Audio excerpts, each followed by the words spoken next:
Hey everyone, welcome to Frax Check, your weekly Frax vibe check. I'm your host, DeFi Dave. I'm subbing in for Capital K today. He's not around, but it's all good. I'm here.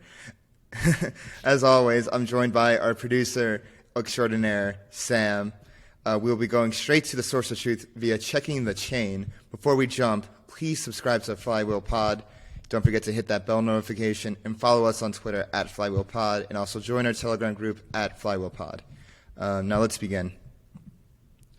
Taking a look at the peg, we saw it got as low as 0.998 with a high of $1 for the week. Peg check is strong, nice. We then let's take a look at the curve. Look at the curve via swapping 100 million Frax for USDC. We received a 0.9987 exchange rate. This is 0.01% lower than last week's Frax check, but still not bad. And so now let's move on to the collateralization ratio. You know what I think we should add at some point, or at least on when we build out the site, Dave, is like a high score list for the largest swaps on the Frax base pool ever. Yeah, I think that would be a good idea. I mean, there's so much fun data we can add, like especially like looking at like all this Fraxcheck data week over week. But continuing on, this is the percentage that conveys, the collateralization ratio. So the collateralization ratio, it shows the percentage that conveys how much FXS is algorithmic and how much is used as collateral. Right now, we see that's pretty much unchanged for a few weeks at 90.75%. Following that, we have the decentralization ratio. We saw a marked drop of 3% this week from 18.5% to 17.9%.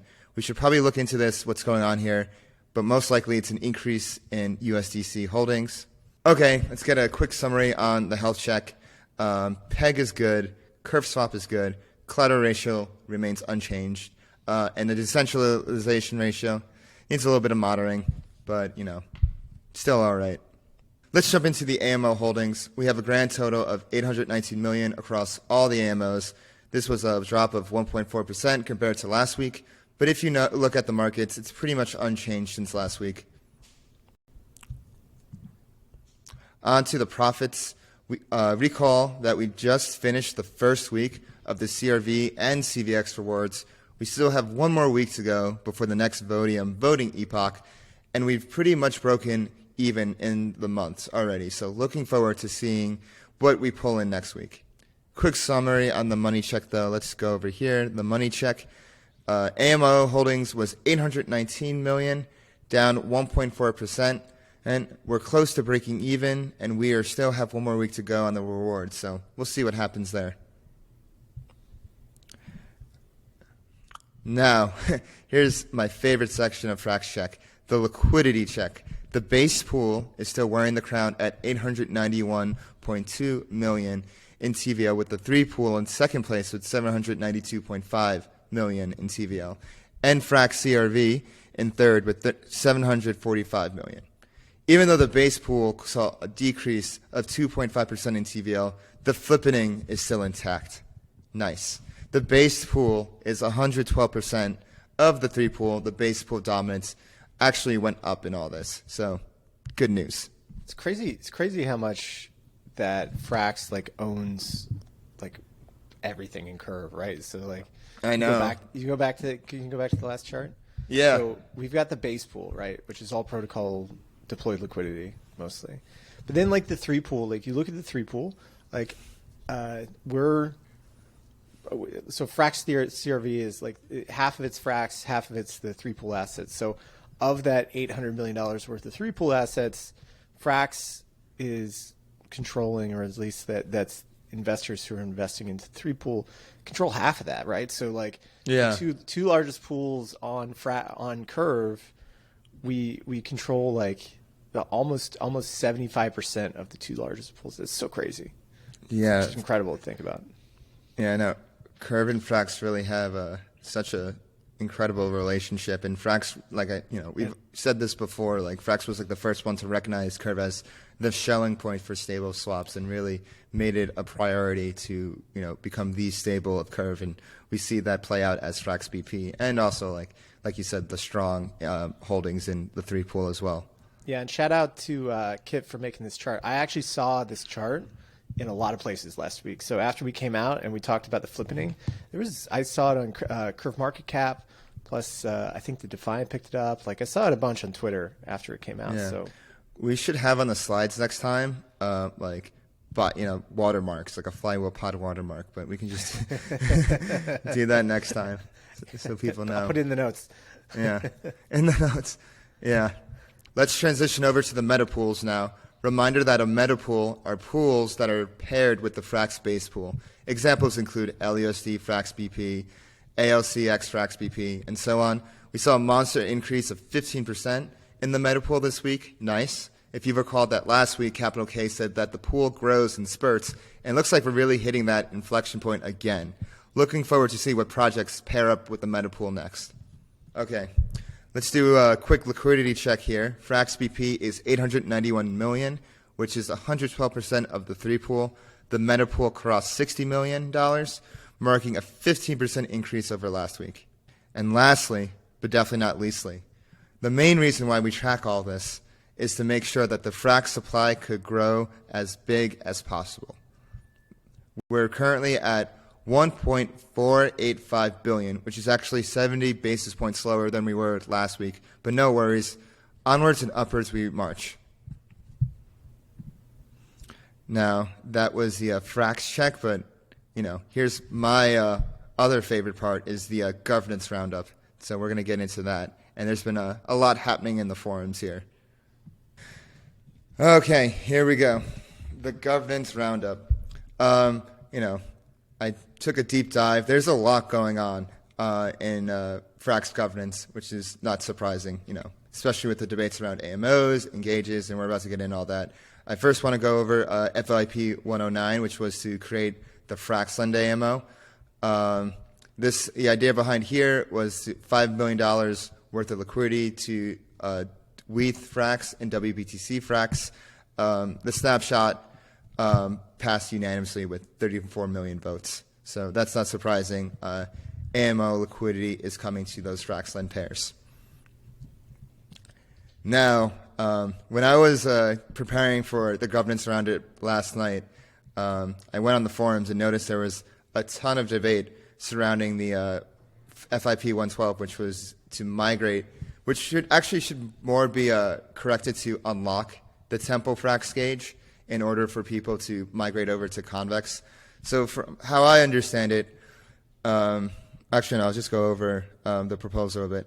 FraxCG, better known as Crypto Girls on Twitter, proposes an unlock of the Tempo Frax LP pool. His reasoning is that since Tempo kind of changed their strategy, they have a convex gauge now that did not exist before the Frax gauge, and that a migration towards that gauge should be allowed. In addition, the Tempo team themselves asked to unlock. Many people on the forum, you go on it right now, they approve of it, but Dennis, who's listed as Dennett on the forum, who's a Frax Corp team member, is actually against it because he views the Tempo Frax pool as very valuable to supplying to help maintain the peg and supplying very valuable locked liquidity, and they just go into this whole debate around that. The discussion and I'll let everyone we'll post a link to the forum post and you can go see what happened. But a lot of action happened. So this was all last night in the past few days, but today there was a lot of discussion in the Telegram chat this morning.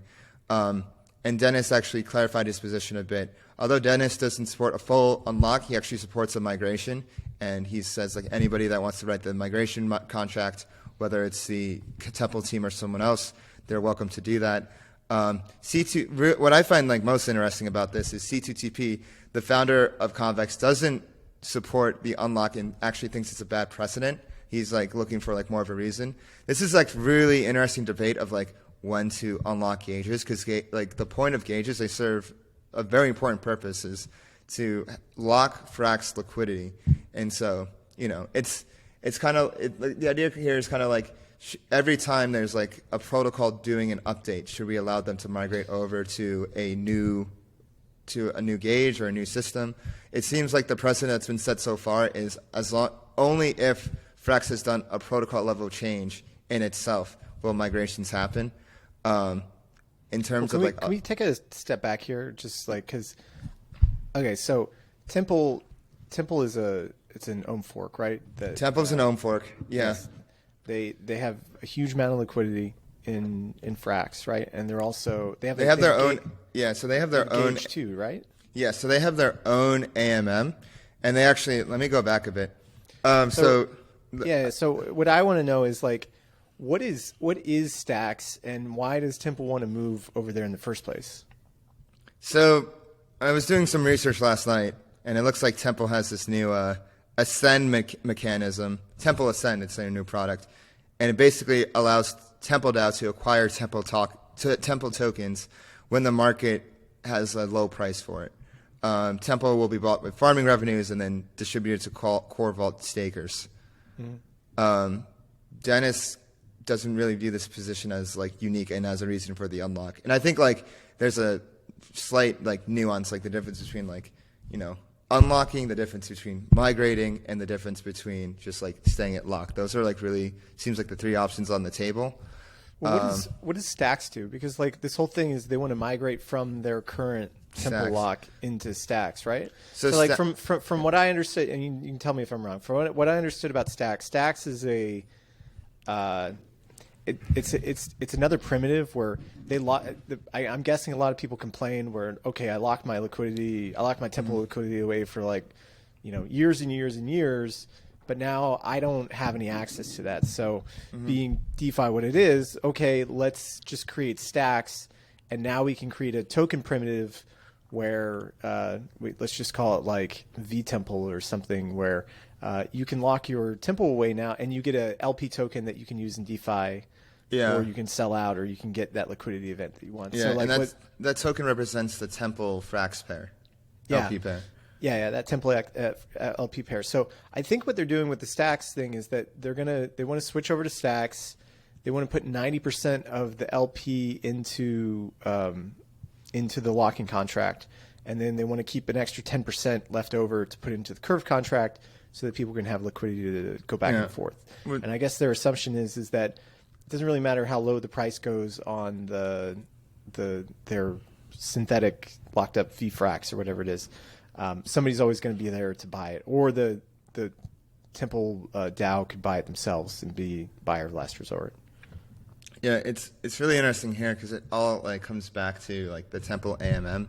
There was some discussion in the Telegram that I was seeing that imagine if like instead they did Temple Frax BP, and then they could just like reap all the rewards of CVX, CRV, and FXS.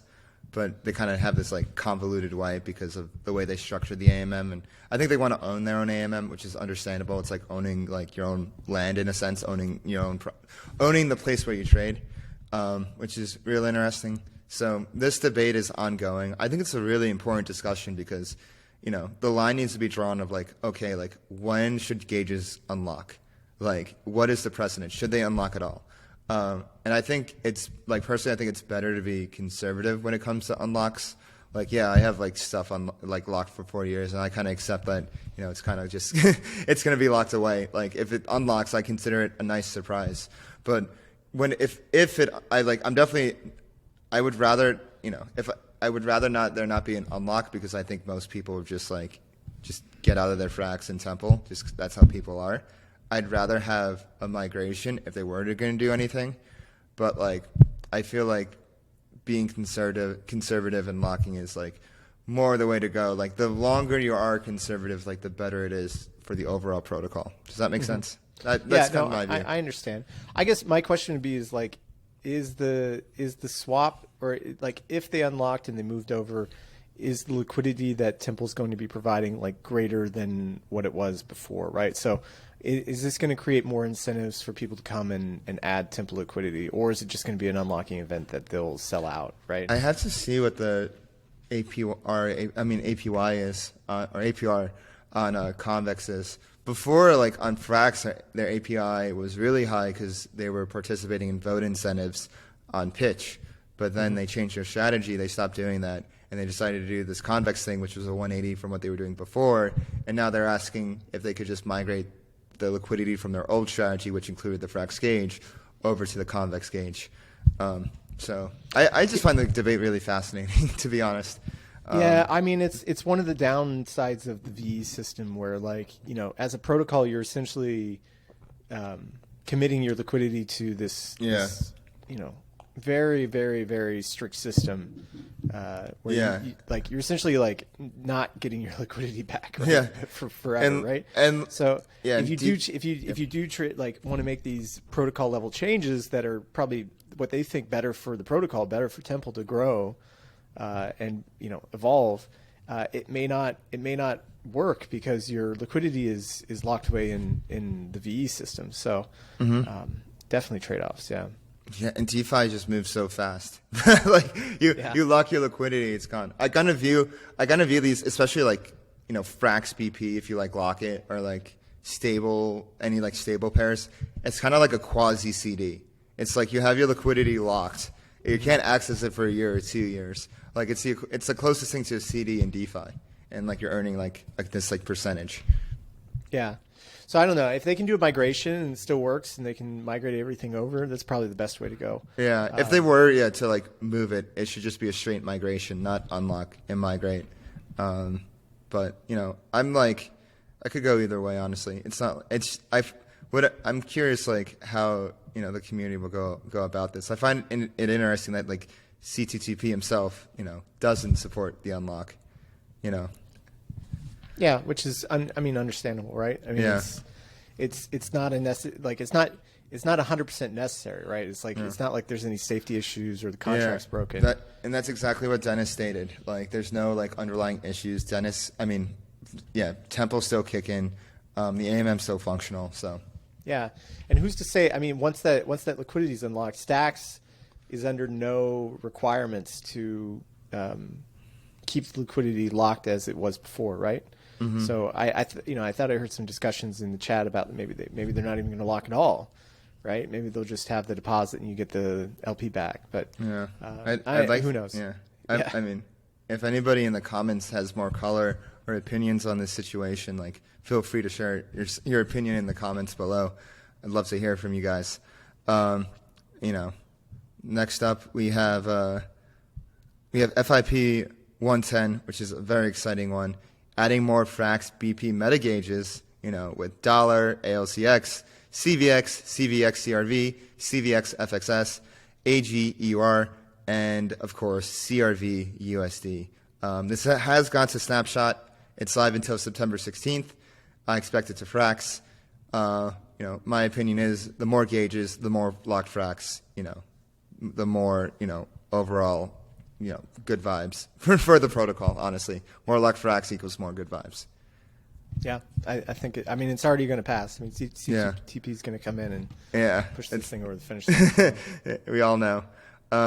Next up, I want to cover your proposal, Sam. FIP 113, integrate Uni V3 staker to add a gauge for Uni V3 FXS Frax. Do you want to go into this? This is yours, so. Yeah, sure. So I had not seen. So one of the issues with Uniswap V3 is that you can be in the range or out of the range, right? So, like if you're paying out rewards, you don't want to pay out rewards to people who are out of range. And so I hadn't really seen too many Uniswap V3 staking options until one of the members of the Frax community, his name is Addison, he runs Thunderhead, which is a service provider for POC network. I went to go stake some Wrap POC on his Wrap Thunder POC on his site, and he had a Uni V3 thing, and so I was really intrigued by it. He sent me the docs for it, which uses this contract called Uni V3 Staker, which is used by quite a few protocols now, and essentially allows you to create a staking contract where you could have just a generalized gauge. Anybody could come and create a Uni V3 liquidity position and then add it, and then as long as they're in range, they get paid out according to the slice height that they're in, right? So I think it's really novel. More gauges is always better. I know the team has moved away from Uniswap into Fraxswap now, which is great. I think it's really cool. But after I talked with Travis for a bit, we're still using Uniswap for oracles. Yeah. And the team is the only one actually providing liquidity into that, right? So there's $3 million of liquidity that the team has provided into sorry, let me go back. So this is only for Frax shares, right? So we're not talking about anything else other than a Frax shares pair. I don't think that Uni is a good option versus like Curve. We don't need to be doing anything else. This is only for the FXS, FXS Frax pair. And it's even debatable if it's even necessary for the Frax shares ETH pair, which it may not be. So in this case, the great thing about increasing Uniswap V3 liquidity is because that liquidity becomes highly concentrated, right? You could be very tight in your ranges. It allows for competition, right? Because like it's not just like set and forget liquidity. And so I think there's something there. Whether there's enough political support behind it to actually get it across the finish line, I don't know. But I think it's definitely something to start having a discussion about as time goes on. I like it. The only thing is like because it can't be locked because like of the constant rebalancing and whatnot. Like that would be my like only concern is like not being able to lock it because locking is a big feature of the whole like VE system. Yeah. Well, maybe it doesn't need a lock then. I mean, maybe it can just be boosted with your. Maybe it's not even. Maybe it doesn't even need a bonus, right? Maybe it can just be like an unbonused thing because like part of the thing with the Uniswap thing is that you need to adjust your positions constantly, which means like removing them, creating new Uniswap LP, and then putting it back. And so that constant rebalancing means that the locking is just not an option, right? It works for if you're providing on the infinite range from like 0 to infinity, like you do with the V2 contracts, but for V3 it doesn't work. So I don't think locking is the right system for this. But it will still provide a ton of well needed liquidity in these very concentrated ranges. So if you're a arbitrager, or if you're looking to pick up a bigger size of Frax, Frax shares, there's going to be less slippage if we added these V3 staking.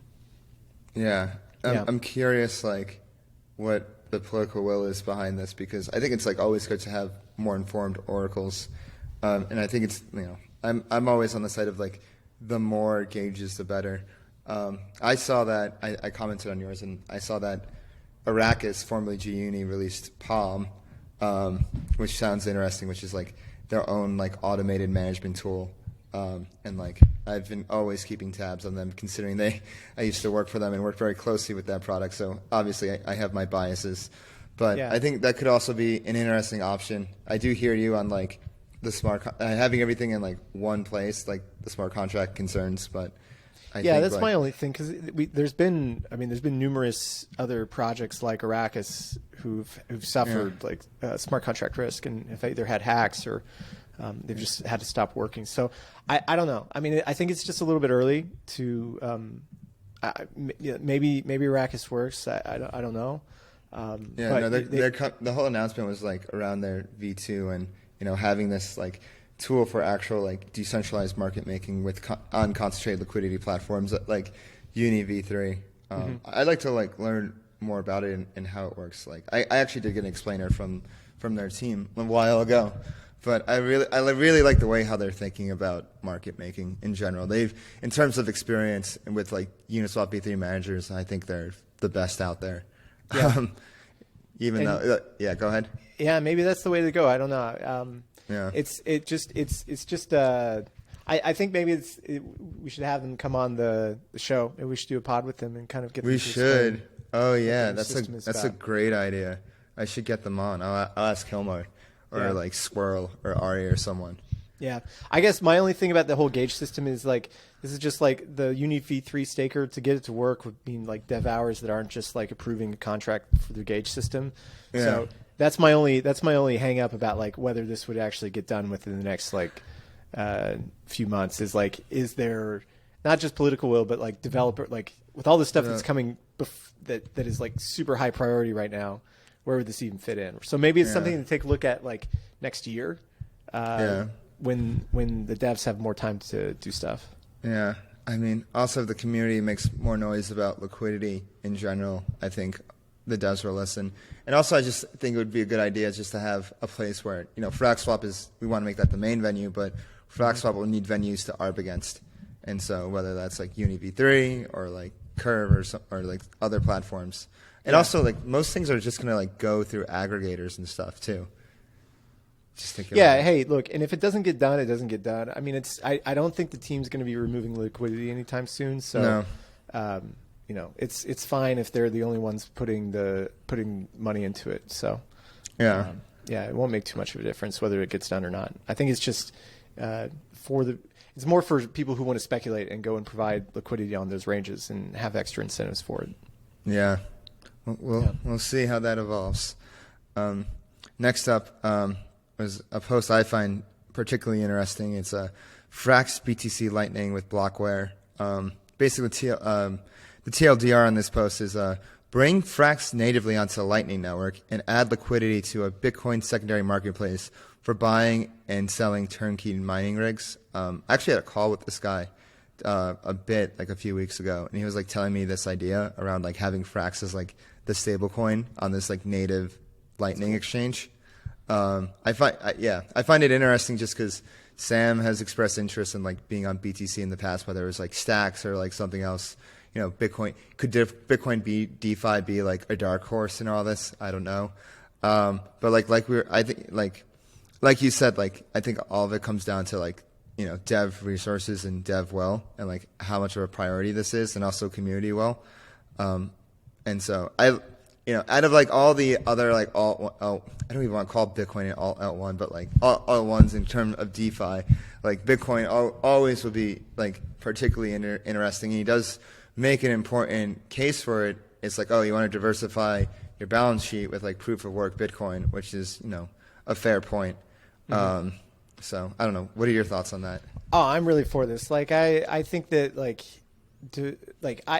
my first question, if I'm going to be a naysayer, would just be like, what's the security of providing AMO funds into whatever exchanges here, right? So like, what's the treasury risk, and if there is political will to go and fund this, like, what's the sizing? Like, are we providing like $500,000 of Frax into it, or like $1 million of Frax?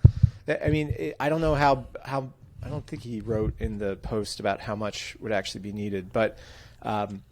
Or like who's managing it, right? If it's like an exchange, does it need a market maker?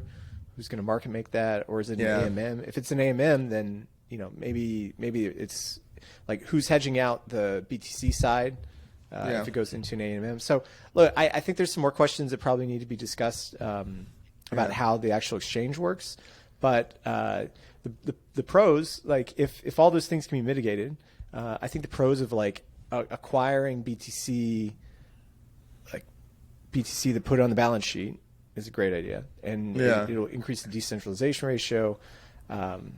So as you saw, the decentralization ratio is going down. So ways to mitigate that. But so go ahead. Yeah, maybe it's worthwhile like doing a like having them come on and like talk about the exchange that they're building. And I think understanding more about how Frax can be involved. Between like the migration contract and like stuff like this, it'd be cool. Like, I wonder who the devs are out there that could hack this stuff together. Yeah. How, I don't even know how like you get Frax onto Lightning, right? Like, how does that even work? Like, where's that bridge? And since they're like changing all the bridges for something else soon, like how would that even work, right? Yeah, soon. TM. Well, I actually, with the bridge stuff, I think it's sooner than later. Just because of the protocol risk. Yeah, that's true. Yeah. Next up, we have FIP 71 popping back up. For those who don't remember, FIP 71 calls for 100% full collateralization through FraxLend and Signridge. Mr. Frax Till I Die bumped it for rediscussion and voting. And before that, it was a very long, detailed discussion and conversation about like probably one of the things that's at the core of Frax, which is the collateralization ratio. Should it be 100%? Should it be, slightly under collateralized, where it is now? I think it's a very important conversation to have. And I think I was talking about this, I forget on which interview, but I think it was with the Amin and Sam interview. I was like, how there's political parties around Maker with certain ideas. Like this could be an issue where like political parties form. I think it's just a poor understanding of how Frax should be priced, right? Mm-hmm. Because like, what does full collateralization actually mean, right? If we're talking about like, what's the terminal value for Frax, right? So, if how much if we extrapolate Frax and earning all of its profits into infinity, how much should $1 worth of Frax be collateralized today, right? Mm-hmm. So if we're going to earn $30-40 million a year to the protocol in future earnings on a consistent basis, maybe we shouldn't. I don't think we should be 100% fully collateralized because we'll make that money back, right? And so we're at 90% right now. I don't think that going to 100 just doesn't. What's the point, right? Because the whole collateralization ratio should be a function of investors' ideas about how much Frax is going to earn in the future, right? It's like a zero coupon. It's like almost like a bond, right? Where if you can figure out the income from that bond into the future, you can determine how much it should be worth today. And I think there's still a lot of locked liquidity. I don't think there's a reason to get it to 100% collateralization ratio. I mean, you can make the argument that, especially in a bear market, instead should be more conservative. You can be 100% fully collateralized, and that's still more efficient than over collateralized stables out there. Yeah. But you can also make the argument that maybe we're already conservative enough. Why do we need to go that high? We can still be slightly under collateralized and backed by FXS, but also just focus on increasing our native protocol primitives that are out there like FraxLend. Look, I mean, I think a lot of this, this topic specifically, remember, it's all because of the Luna collapse. Mm-hmm. And so I think that people were equating, because of the four pool, people were equating apples with oranges, saying Frax has the same risks that Luna does because they're both algorithmic stablecoins. But that's just not the case, right? It's two completely different models. Frax is much more conservative than Luna ever was with its collateral backing. And so I don't know. I just don't understand this. I think if you've listened to Sam talk at all, they spent a long time coming up with this idea and augmenting it. Yeah, exactly. And going from V1 to V2 where we are now, I don't think it's until somebody can actually show why the pricing dynamics of what 100% full collateralization will do to FraxLend and everything out through FraxLend and Seigniorage. I just don't understand it. The way that they've built the system now is great because the main issue with Luna and probably one of the reasons that it collapsed is that most of the Luna that was being market made or its collateral or whomever, it was all really shadowy, right? There was all off chain. Yeah, everything was off chain. It was all in the order books of Binance and OKX, and it was not visible. So nobody really knew what the underpinnings of Luna was. But we're the opposite, right? I mean, one thing that Frax is completely transparent, and especially once we get the bridges fixed, there's not going to be any Frax that is non-transparent that's sitting somewhere else in a different chain somewhere that we have an opaque vision about, right? Mm-hmm. All the Frax is always going to be visible. We'll be able to run these, Frax checks and completely be able to know the investor risks or the protocol risks.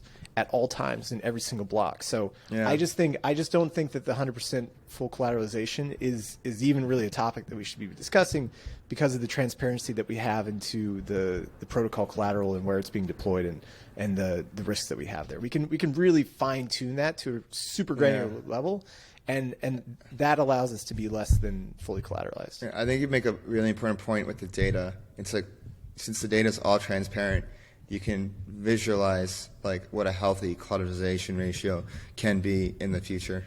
Yeah, and it's not just that we can see every single Frax that's ever been minted and deployed everywhere on ETH, and because if you're going to go to Harmony or Solana or like any chain in the future, you're going to have to swap out for that canonical chain Frax, right? Yeah. Yeah, all the Frax that's controlled or that can be funded through the protocol liquidity is going to be on Ethereum, so we don't have to worry about anything. I mean, it's just going to allow us to grow so much safer than Luna ever was. So I don't know. Yeah, that's why we created Frax. That's why we created Flywheel Pod. Exactly. Yeah. Moving on to our final governance post. It's FIP 111, participate in the Gitcoin funding round. The proposal is to allocate $150,000 worth of Frax to the latest Gitcoin funding round, to be decided at the team's discretion. It should be up for a vote soon if it's not already. I'm a huge fan of Gitcoin. I'm a huge fan of what Kevin Owaki's doing. Yep, it is on Snapshot. Nader just posted it a few hours ago. I got to vote yes for this. I am a huge, I will I think Gitcoin, is such an important service to to the whole system. And so, sorry, someone just walked in. I think, Gitcoin, I've talked to Kevin Owaki a few times. I talked to a few people on the Gitcoin team. Like, without Gitcoin already funded like so many of like early projects that, needed funding in their early days, whether it was Uniswap and I believe Bankless as well. And so, yeah, I'm 100% in support of supporting public goods. Yeah. I mean, should probably be like a rolling thing where we're committing, probably it's probably even better to set in the future. So like right now it's just like fixed at 150,000, I think. Maybe in the future it'll be better to say like we're going to put 0.01% of all profits that Frax makes into Gitcoin funding. Yeah. Right. And I imagine it being similar to like how they're doing the buyback, where it's at their discretion, so they won't do like 150K at once. They'll do like a little bit here, a little bit there, let's sprinkle it across. Well, even if they just started giving 150K into the pot, you know how they have that there's like the quadratic funding pot, right? Even if they just added that to the quadratic funding pot every single time, I think would make a huge influence in the long term. Yeah. And additionally, like if people haven't forgotten, like most of the good airdrops come to Gitcoin donators, right? Yeah. Yeah. So most of the good ones. Yeah. So that would be a possible nice airdrop. Who knows? I'm curious who they like decide to fund. I have to like check on like what's going on this round. Yeah. Did you want to cover the EPNS integration? What was the EPNS integration? It's for like Ethereum push notification. Oh, I know them. There was a. I didn't know there was an announcement. Yeah, it just came a few hours ago. Oh, is it on like 3 hours ago? Yeah. Is it it's on the proposal, or sorry, the governance form. Oh, okay. Let me check. Yeah. This must have just happened. Yeah. Oh, yeah, it's 3 hours ago. Yeah. Yeah. So they want Frax to integrate with EPNS to allow for decentralized push notifications between the Frax protocol and its users. So this would allow Frax to send out push notifications to essentially your phone to for stuff like marketing. We could talk about new staking opportunities. We could notify about, they say, when your lock period of your tokens is about to expire, or like governance proposals. And so, yeah, I don't know who sends these out or what's involved with this, but this is I mean, it doesn't look like there's any upfront capital that's required, and looks like it's probably just a back end like dev time thing. So probably will pass. I've heard of EPNS before because when I worked at Gelato, for automation notifications, this was something we considered, and I'm not sure if we ever integrated them, but no, I've heard of them before. They're a good product. They've been used by like plenty of other projects like Uniswap, MakerDAO, whatnot. So it's interesting. If it's like no work on dev work on the Frax team's end, then I don't see why not. Yeah, and especially if they're not asking for any like upfront capital or anything, I think it'll probably pass relatively easily. And are we missing anything else? No, that looks to be it. Oh, look! It looks like 40 minutes ago. I mean, there was some more discussion on the update on the FIP 112. After discussion on, so Dennis said 3 hours ago, after discussion on the Telegram today, I think there's 3 options. Temporarily unlock the Frax Stacks gauge for, let's say, a week. Number 2 would be allow for the Tempo Stack stream to create a migration contract and a UI that can migrate the Frax Tempo LP to their new product while they remain locked. And 3 is to do nothing. And then Nader just posted up for Snapshot. I wonder, but it looks like for Snapshot, it's like just for unlocking. So I'm not sure if those. I think I would expect this proposal to be rewritten to include that. So quick update on that, and that's everything we have for this week's Frax Check, your weekly Frax 5 check. It's a little bit of a longer episode, but that just shows there's a lot going on in the world of Frax. Don't forget to follow us on Twitter at Flywheelpod. Join our Telegram group at Flywheelpod. Subscribe to us on YouTube. Hit that bell notification to get all the Frax and DeFi and on-chain related content you've been craving. You can follow me on Twitter at DeFi Dave 22. And you can find me at traders_insight. And we'll see you next time. Peace.